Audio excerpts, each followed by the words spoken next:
One. What's good, good people? Vets, let's talk. We got a special guest in front of the formation today, Staff Sergeant Gary O'Hara. Oh boy. Hey man, before we start, I'd like you guys to click that like, that share, and that subscribe, man. HBO special. Help a brother out, man. It don't help nothing. If it's not for you, share it with somebody that is for. How you doing, Gary? I'm doing great. Thank you. That's good, bro. I like the uniform, man. You looking spiffy. That's the old term. Old folk, you looking spiffy. You looking good, bro. Of course. How the family doing? Good. I love seeing them grow every day. It makes it makes me just keep pushing, to end my retirement with like saying like, hey, I've provided for these kids, but these kids just keep pushing me further. So they're my motivation. Man, that's big, bro. That's big. Hey, man. Like I got a question that I started out with everybody, man. Do you remember where you were during 9/11? Yes. So I was a sophomore in Waco, Texas. I was, of course, what was it? I was a sophomore walking into, it was FFA. It was like a welding class at the time. And they had all the TVs on, or the principal turned on the monitors and was like, hey,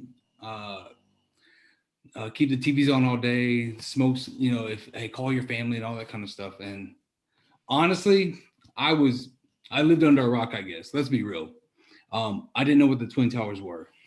Right. Well, I was like, okay, so what? Is it Texas? So I was being naive. I didn't know if it didn't involve Texas or anywhere that I lived. I was like, whatever, like they can handle their business. Right. It didn't hit me until I had friends that were like, oh my God, my family, aunts and all that. And I was like, oh, okay. So I guess I matured a little bit more throughout high school, and of course it brought me into the military, but and I wanted to prove to myself, just to be like, hey, the sophomore, don't, what is it? Just don't be that naive about stuff. Like, learn about the world. And I mean, I did. Every time I run into somebody, just like in the military, I want to know their past. I want to know where they come from, because you never know who you're going to run into. It's not like you stay in the same city forever. Like, I try to claim Waco, but guess what? I have nothing that really claim for it. I mean, I enjoy the state of Texas, though. I don't know why you claim Waco anyway. But anyway, that's another story. I say Austin. Hey, I'm from Dallas. Wacko? No, I'm just joking, people. I love Texas, period. Every city that's in it, man. Hey, let's start on this leadership, man. I seen Gary O'Hara, Staff Sergeant Gary O'Hara, promotable that is. He's still active. I seen him grow like big time. I've seen him AIT, from AIT to the duty station to first deployment. Him being the gunner on the truck that I was the driver of. He was always one that was seeking to become, because you never know, like being, you're stagnant. He was always seeking to become. He was always ready to do something bigger and better of himself. Like selfish, he's that guy. He puts everything before himself. Everything. He looks out for people. He makes people laugh. Let me get into this question real quick. Can you name a person who has had an impact, a tremendous impact on you as a leader? Maybe someone who has been a mentor to you. Why and how did this person impact your life? So I would like to say there's lots of great leaders and their perspective of life. I learned, honestly, even as a E4 and below, I had to start somewhere, because I was always just hardworking, and I didn't understand you have to like deviate taskings to people. So I had to learn from other people.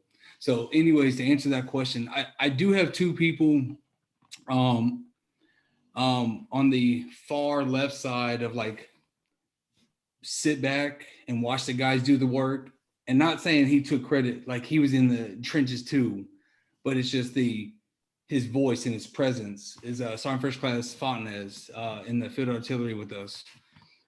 He makes us better. and one of his like quick stories. I know he came from the Marines over to the Army and stuff. Really? But yes, he even Andy's he's shorter than me, so everybody was scared of him, like calling him Ant-Man and all that, but nobody ever called him that. But he was so for being short and having that power, like you respected him no matter how tall you are or how big you are. Like this man made you like bow down to him basically. So it's just the presence in people and how you work with them. So like I said, for him to be like that small, but like his power for knowing majors and lieutenant colonels and saying they have my back, and I'm like, okay, let's go to war. This dude knows what he's talking about. It's that the no fear, the attitude about somebody. Because think about it this way: would you go to somebody that like double backed on their words if they say, hey, we're taking the left, and you saw a better right and you said, never mind, turn right? I would question you daily. Why are you? So that's why I said he didn't care if he was wrong. Honestly, he was like, we're taking a left, and we're look at him like we're going to die together or we're going to be victorious together. So just being under his leadership and working side by side with him. He had two different sides of him too, though, because if you don't work with him, all the AIT students that really worked with him or like under him, scared every time I said his name. Oh, you worked with Sergeant Fondness? I was like, I'm still alive. I'm look, it's the presence. That's what I'm saying. No matter how high or how low you are, he gave that presence out. Right. And another short story with him was my wife was pregnant with Edison, our middle child. And he kept asking, he goes, hey, when is she due? Do I have to pull you out of the field? That kind of stuff. And I was like, man, sorry, I'm here for you. My wife has her family. Like I've got my family care plan. I'm not worried about my family as much. Mission first. I'm checking on my family. Like I'm good. Leave. I said, if I have a concern, I'll ask you. But he kept checking on me like a good leader like that. And that's the stuff that I pull from people. You got to pull certain stuff from people. Like, hey, I want to be like this leader. I don't want to be like this leader. Just don't go that path. And honestly, when I say there's multiple and I wanted to name somebody else, was you, Mr. Hayden, honestly. When you became from E4 to E5, remember in Iraq, you had that humbleness about you. And I didn't put this in my notes, but I did want to brag about you a little bit because like, even as a human being, just learning from you, because I was 20 or 21 and you were 30, you already had your mindset of what you were like, who you were in life. Like, hey, I'm going to go work out. Hey, battle buddy, let's go. And I'm all like, I'm dragging. Or me and Betsy, like typical marriage stuff or whatever. And you're like, hey man, I know what you're going through. Hey, work it out. Or you helped me along as a person. It wasn't just military. Like, and I'm glad we got this contact still to today. Like most people don't recognize from their E4 to E5 level of saying like, well, what do you what do you remember from transitioning from a private to an NCO? And I'm like, well, this man went to the board, smashed it, and was a leader to us, and was like, hey, I'm gonna take care of you like right away. It wasn't like you were stumbling on your feet. There's quite a few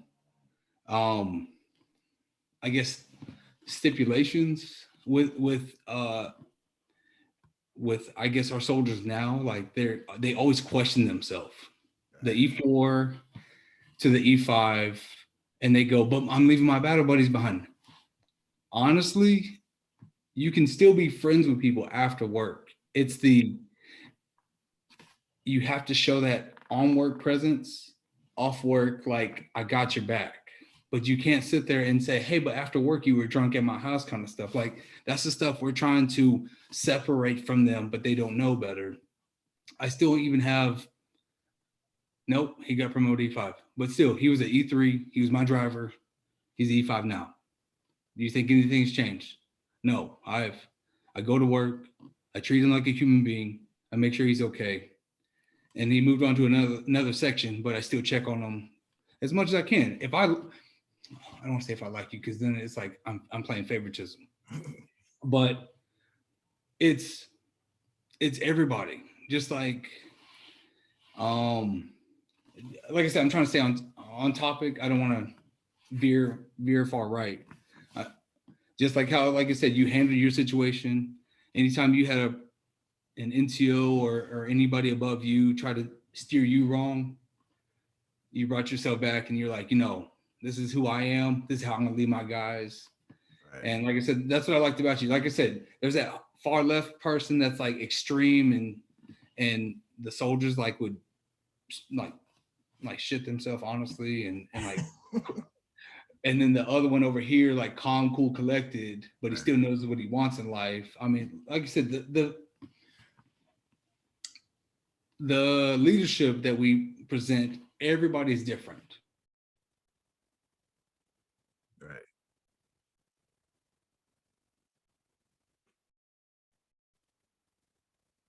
Make me into a robot. That's how I try to tell people.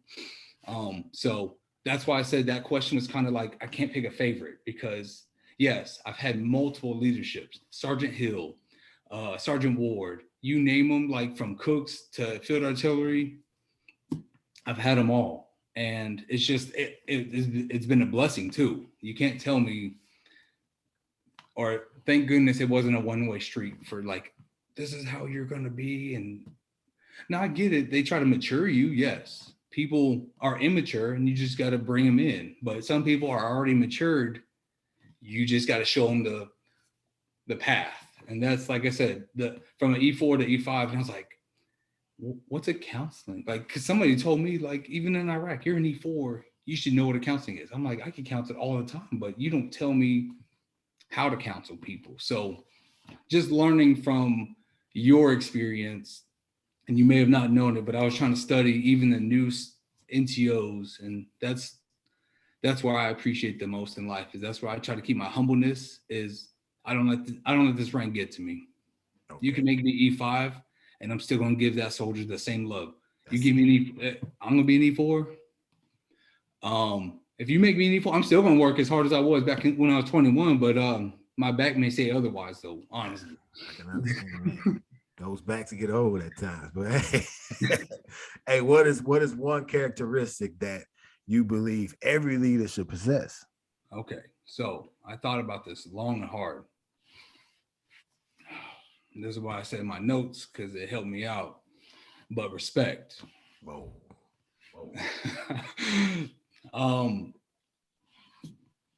So from senior to private, and I even heard it in my son's first practice of baseball last night, and I was like, wow, God is talking to me. So I'm sorry, but that's my religion. I'm gonna stick to it. I will say what I gotta say. But wow, once I said respect, and then a coach said it, I said, this is the word I have to say.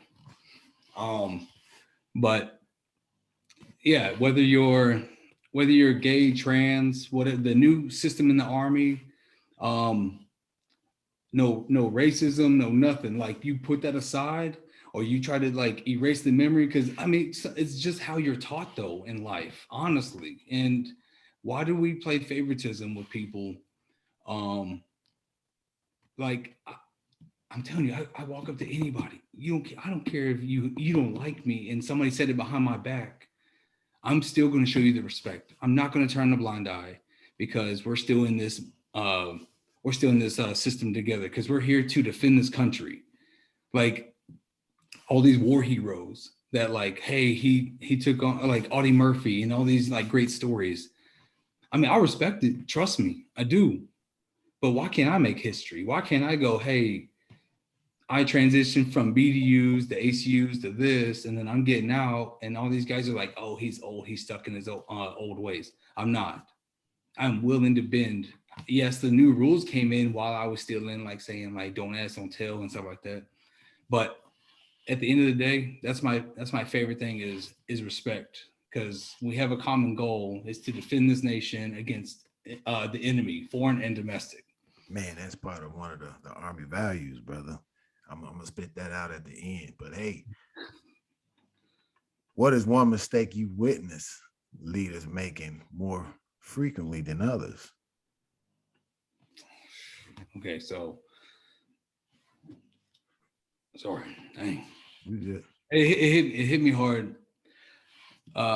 Trying to not mix the same answer twice into here right. because I want to say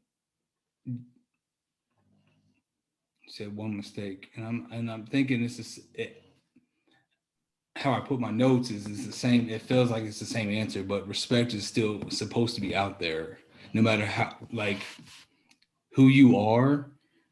But when I think of the mistakes and I try to see it in leadership is it's how you go about your leadership. Like how are you gonna earn respect if you don't if you don't give it? Like if you don't give it your all, it's earned, it's not given. Sorry. Right. That's what I say. So my and I'm glad you asked these questions because there was a time in my life and I thought like from young age to now, I'm thinking to myself, I'm like, if somebody were to be like, hey, what would you do or what would you change? Or like if you said, hey, you're in front of all these NCOs, what's one weakness that you see in a lot of people? And I'm like, well, I just saw an E5 cuss out an E2, like he doesn't know what he's doing, and he just had the same training as everybody else. Right. I'm like, I'm not gonna. Why would I expect an E2 to know everything within 6 months, or sorry, what 9 weeks, 3 months or so of training? Right. And this kid never picked up a controller or anything in his life, and you're over here at 3 years, and you're like, oh, I'm Mr. Know-it-all. Right. So that's why I said I didn't want to say respect and saying like that's my biggest one, but at the same time, I don't see it through people. Like I go into work, I try to be that example for people of like it's not about skin color, it's not about I almost said race. See that? I was just overthinking it, but it was just like, you know, race, transgender, anything in life. Right. Like if I said I believe in God, would you shut off this interview right now? Oh no. Well, but somebody would, and I'm like, all right, thanks. Oh, Hey, yeah. take your time. But at least I know when I go to heaven, or I'm at the pearly gates. Guess what happens? At least he'll be like, at least you talked about it, but you respected others. So, not like I said, not to make this into something else, but respect, because I've had officers have their own opinion, and I listen to them 100%. I don't want to fall into their trap of like what they really vision and how they got that. Cool. I just want to hear you out. But it's not enough. Some people always get butthurt, walk away, then talk smack, and then it's like it's just a whole full circle again. So the same thing is that what I see in life, I don't see it in the Army. And I mean, like I said, to finish up with that one, it's just it's hard to see my son try to join the service if they want to join. And if I don't teach them now as a parent, they're not going to see it either. They're going to be like, "Wow, Dad, hard times, huh?" So, Yeah. Those characteristics that you try to bestow upon not just your soldiers, but your children as well, because they view you, they watch you, see the things that you do, and you know they imitate it as such, man. Respect is a big part of something that a lot of leaders fail to either have or don't have. It's like, how do you expect me to follow you into a dark place and you don't have respect for me? So you could just throw me out to the wind. So you pretty much telling me to do something that you wouldn't pretty much do yourself. Like it all falls on respect for yourself as well. So like you answered the next question that I had, but what advice would you give someone going into a leadership position for the first time? oh, okay. So, um, I thought I thought about that one long and hard too. Because I just had a conversation with a lot of E4s, and they're just now E5s. Like, and they're like, Sergeant, you're on you're in the not wheelchair, but you have crutches, you have all these things after surgery, but you're still spitting out knowledge. And I'm like, look, man, for you to go from E4 to E5, I would say it's like a learning experience. You can either learn from it and move on and gain that knowledge. And it's like being thrown into a pool. You either sink or swim after a while, because you can't just rely on people to give you the answer. But yes, I thrive on helping out the soldiers, trying to give them the I guess tips. I don't want to, if you don't want to give anybody the answer, because guess what? That's your answer. That's not the whole Army answer, because like I said, we all train differently. We all think differently. And plus, just like the people's first, there's the thing in the Army now called people's first. So if you're not thinking about their needs and how to make them better, it's all about you. So and it's not. I try to tell them, like, hey man, you have needs, you have a different personality than the soldier next to you. Yes, I can say it in this voice, but this guy's like tuning me out, and you're trying to listen to every word I'm saying like it's the answer. And he's like, well, maybe if you scream at me. And I'm like, that's not how it's supposed to happen, but that's how people learn. Like me, right. I guess it depends on my mood, I guess. Because if you scream at me, I either panic and then I try to like work harder because I think it's me and it's somebody else. Or two, I shut down because I'm sick of it. I know I've done 100% and you're just doing it to pick on me. Right. But no, if they're eager enough, they will listen to any advice you give them. It could be simple and say, hey, show up to work, shave, like the basic needs of a soldier. Like, how do you get written up? You can get written up for anything, not being on time, uniform, anything. If I put it out and you did the opposite on purpose, write up. After so many write-ups, it's you're either chaptered out or extra duty. Like, you pick your poison. But the guys that were that anxious to hear me out, they sat there and I felt like I talked to them for 30 minutes to an hour just to be like, hey guys, if you really want this board, you have to like possess that go get it attitude. You can't just sit there in the board and go, my name is blah, blah, blah. The soldier's creed. You can't just like walk through it because it's the step-by-step of what you saw on a piece of paper. You have to make that board like, that's mine. Right. I'm going to be a sergeant when I walk out. And they were like, I appreciate the advice, because I think when I walked into it, just to give them that brief, because there's no other NCOs around, because usually somebody always has something to say, honestly. But what I heard from the NCOs before the soldiers that morning was they were like, yeah, he's not taking it serious, blah, blah, blah. And I'm like, I didn't want to butt in. I was just listening, right? And I was like, okay, so you're going to, I don't want to say you want to dog him, but you want to like say all these critiques, but I didn't hear one improvement or like one like sustain from all that. You're like, he walked in perfectly. He said the creeds, but then he just slumped and said, I don't know anymore. Like, I'd be like, okay, cool. At least he's got something, but it was just like negativity. Right. So that's why I said during lunch, I stayed there and the soldiers came into practice, and then 1300, I was about to leave and they were coming in, but I said my spiel. So that's what I'm getting at is lucky enough for me. I had my 2 cents in, but like I said, I'm not a judgmental person. I'm glad I was raised right to not just be like, okay, yeah, F them. We're all NCOs together. I get it. We're supposed to back the Corps, but you're supposed to, you're just to encourage your soldiers. That's what it is. Right. If you don't encourage your soldiers, I mean, that's like me saying, hey, we're going to go clean up the motor pool. Who wants to clean up the motor pool? Oh, okay. Shoot. Oh, but But I mean, you think of any weird detail, like, okay, so like I said, I'm on Rear D for the first time ever. Okay. Rear D, because I had back surgery, and it's not like I got out of it. The doctor said, uh, for that reason, what is it? He just said, "Man, you're on a dead man profile. I'm not gonna make you do anything." And I keep trying to bring it up. I'm like, I'll show up to the motor pool. I'll do what the doctor says, but you're not gonna make me pick up this box if I don't want to, or if I don't feel like if I don't feel like it today.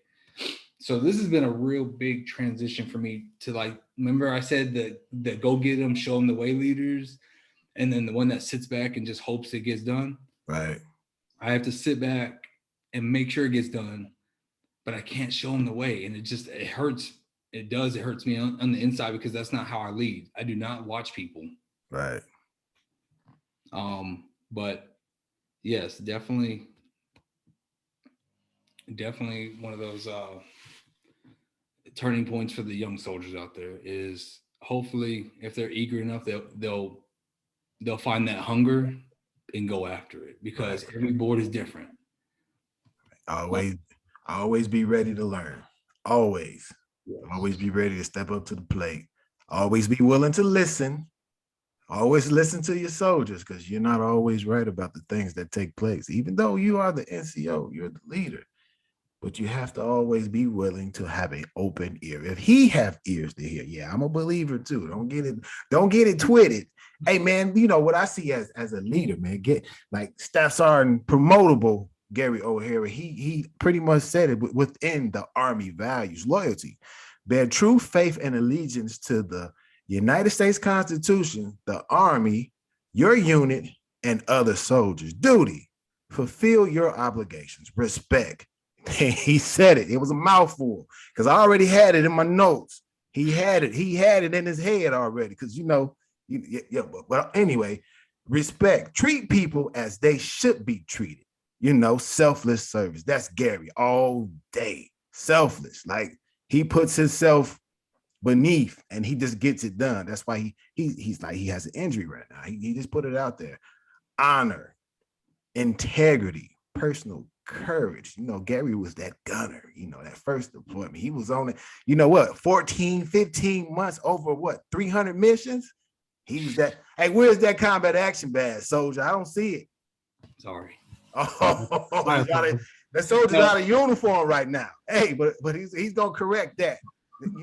He gonna correct that. Hey man, Gary has a TikTok, man. This man, like, he's been making me laugh since I met him. I'm not even gonna tell y'all what we used to call him, but it's his blue teddy bear. But I'm not gonna tell y'all, but I don't know, he might be embarrassed by it. But no, it's fine. I still get called by my in-laws all the time, because every time we come back from Korea and all that, they have signs out and stuff. So Mr. Cookie. Yeah. I love it. But he was always able to make a person laugh, man. Could you share something, like why do you like making people laugh so much?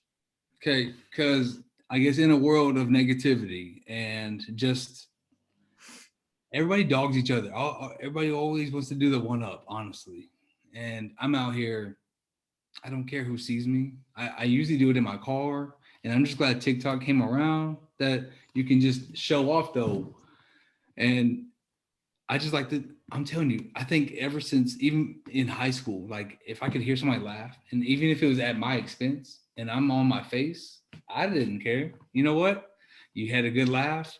It makes you want to keep living. You don't feel that depression and stuff like that. So I would do, I've had people have requests. They send me messages, or they'll send me a video of somebody else doing it, and they're like, "Can you do it?" I mean, hey, I know the military is not supposed to be. I'm like, the military's on there too. There's sergeant majors and first sergeants on there. I'm like, shoot. I said, hey, open doors. I said, I'm all in now. Because usually, yes, it's frowned upon if the higher up you are, or to a certain extent, and they're like, oh no, you can't do that. You can't protest. I get it. We can't protest in uniform. But trust me, if I get my hoodie and I get my Astros hat, see, look, I already got this next to me. If I got anything next to me. But I'm allowed to go and protest because it's that my freedom of speech. So it's just like,